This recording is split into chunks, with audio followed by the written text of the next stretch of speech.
पिछले वीडियो में स्पीड के बारे में पढ़ चुके हैं। अब इस वीडियो में पढ़ेंगे वेलोसिटी, जो कि स्पीड से मिलता जुलता है। ये इसमें क्या होता है, स्पीड में सिर्फ मैग्नीट्यूड होता है, इसमें क्या होगा डायरेक्शन। इसे हम एक और नया नाम बोल सकते हैं, क्या बोल सकते हैं, स्पीड विथ डायरेक्शन। तो चलिए इसका डेफिनेशन लिखते हैं। वेलोसिटी ऑफ एन ऑब्जेक्ट, क्या है, velocity of an object is defined as क्या है, डिफाइंड एज टोटल डिस्प्लेसमेंट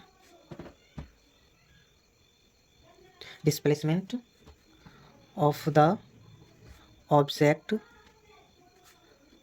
पर यूनिट टाइम, क्या है, पर यूनिट टाइम। तो दोस्तों इसमें क्या है, देखिए, velocity of an object is defined as total displacement, यानी जो टोटल डिस्प्लेसमेंट ऑफ का किसका, ऑफ द ऑब्जेक्ट, यानी ऑब्जेक्ट का जो टोटल डिस्प्लेसमेंट होगा पर यूनिट टाइम। यानी इसका फॉर्मूला हम लिखते हैं वेलोसिटी इक्वल टू क्या हो जाएगा, टोटल डिस्प्लेसमेंट, यानी टोटल डिस्प्लेसमेंट लिखते हैं। टोटल डिस्प्लेसमेंट क्या होगा, टोटल डिस्प्लेसमेंट बटा बाय टोटल टाइम, क्या होगा, टोटल टाइम। ये क्या है, फॉर्मूला है। तो दोस्तों आप यहाँ देख सकते हैं, यहाँ टोटल डिस्प्लेसमेंट है, उसमें वहाँ क्या होता था, total distance by total time होता था। तो ये क्या है, एक वेक्टर क्वांटिटी। कैसे पहचानेंगे, डिस्प्लेसमेंट एक वेक्टर क्वांटिटी और इसमें डिस्प्लेसमेंट है, और वहीं स्पीड में डिस्टेंस आता था, इसलिए वो क्या है, एक स्केलर क्वांटिटी। क्या है, स्केलर क्वांटिटी। तो चलिए एक नोट लिखते हैं, क्या है, it is a vector quantity. क्या है, वेक्टर क्वांटिटी। चलिए और क्या लिखते हैं, वेलोसिटी क्या है, लिख देते हैं वेलोसिटी क्या है, velocity is a speed with direction. क्या है, अ स्पीड विद डायरेक्शन, यानी कि स्पीड में अगर आप डायरेक्शन जोड़ देंगे, यानी स्पीड और डायरेक्शन दोनों होगा तो क्या होगा, उसे हम वेलोसिटी बोल सकते हैं। जैसे हम एक तरह से लिखते हैं वेलोसिटी इक्वल टू, वेलोसिटी बराबर क्या क्या हो जाएगा, स्पीड रहेगा वो, यानी स्पीड का मैग्नीट्यूड प्लस डायरेक्शन अगर रहेगा तो वही क्या है, क्या है, वही चीज़ हो जाएगा वेलोसिटी। चलिए इसे नोट कीजिए। एक और लिखिए, क्या है, वेलोसिटी कैन बी ज़ीरो, क्या हो सकता है, ज़ीरो। ये ज़ीरो भी हो सकता है, पॉजिटिव भी हो सकता है, और एंड नेगेटिव भी हो सकता है। क्या हो सकता है, नेगेटिव। क्या दोस्तों, ये तीनों चीज़ हो सकता है, पॉजिटिव, नेगेटिव एंड ज़ीरो, ये तीनों चीज़ हो सकता है। जैसे हम स्पीड के केस में पढ़े थे, क्या पढ़े थे, uniform speed and non uniform speed. तो दोस्तों इसमें भी है, क्या है, uniform velocity and non uniform velocity.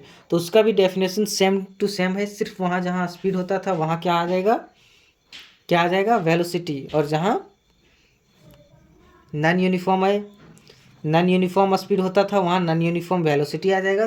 Definition उसका सेम टू सेम हम लिख सकते हैं। ठीक है दोस्तों, कौन क्वेश्चन है, क्या क्वेश्चन है कॉमन, डिफरेंस स्पीड और वेलोसिटी का। तो दोनों का डिफरेंस बोर्ड में आते रहता है दोस्तों। तो चलिए इसका डिफरेंस हम देखते हैं, क्या है, स्पीड, पहले हम स्पीड का लिखते हैं। पहला डिफरेंस क्या है, स्पीड क्या है, डिस्टेंस पर यूनिट टाइम। क्या है, डिस्टेंस पर यूनिट टाइम, क्या है, पर यूनिट टाइम। वहीं डिस्प्लेसमेंट क्या है, वेलोसिटी क्या है, ये है डिस्प्लेसमेंट पर यूनिट टाइम। क्या है, डिस्प्लेसमेंट पर यूनिट टाइम, अभी पढ़ चुके हैं हम लोग दोस्तों। और सेकेंड डिफरेंस क्या है, इट इज़, यानी कि जो स्पीड है वो स्केलर क्वांटिटी है। क्या, स्केलर क्वांटिटी है, क्या है, और वहीं वेलोसिटी क्या है, इट इज़ वेक्टर क्वांटिटी। क्या है? Vector quantity. फिर एक और डिफरेंस हम ले लेते हैं, क्या ले लें बताइए। इट यानी स्पीड जो होगा, speed it always be positive, यानी कि ये हमेशा पॉजिटिव ही रहेगा। और ये क्या रहेगा? Velocity it can be zero, यानी कि ये ज़ीरो भी हो सकता है, पॉजिटिव भी हो सकता है, और क्या हो सकता है? एज वेल एज नेगेटिव भी हो सकता है। क्या हो सकता है? नेगेटिव भी हो सकता है। तो दोस्तों हम स्पीड का एसआई यूनिट पढ़ चुके हैं, मीटर पर सेकंड। उसी तरह जो वेलोसिटी का भी एसआई यूनिट है वो क्या है? मीटर पर सेकंड।